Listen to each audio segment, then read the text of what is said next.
الحمد لله نحمده ونستعينه ونستغفره ونؤمن به ونتوكل عليه ونعوذ بالله من شرور أنفسنا ومن سيئات أعمالنا. من يهده الله فلا مضل له ومن يضلله فلا هادي له.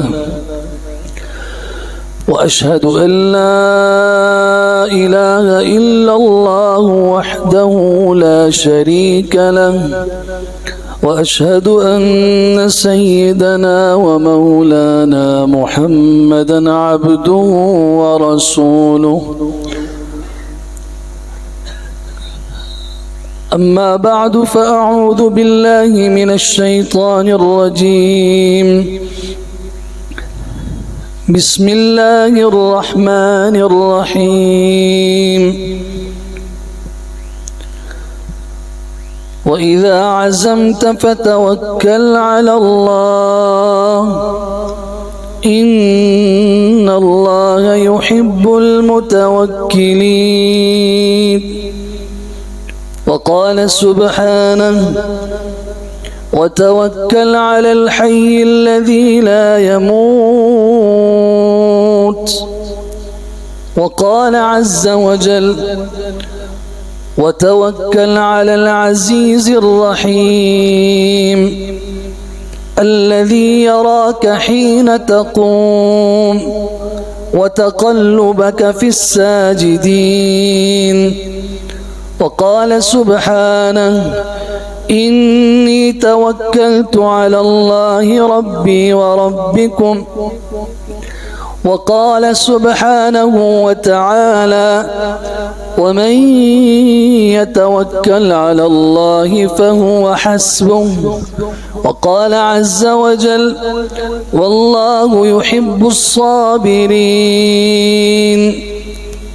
وقال سبحانه والملائكة يدخلون عليهم من كل باب سلام عليكم بما صبرتم فنعم عقبى الدار. وقال تبارك وتعالى إن الله يحب الذين يقاتلون في سبيله صفا كأنهم بنيان مرصوص. صدق الله مولانا العظيم وبلغنا رسوله النبي الكريم ونحن على ذلك لمن الشاهدين والشاكرين والحمد لله رب العالمين.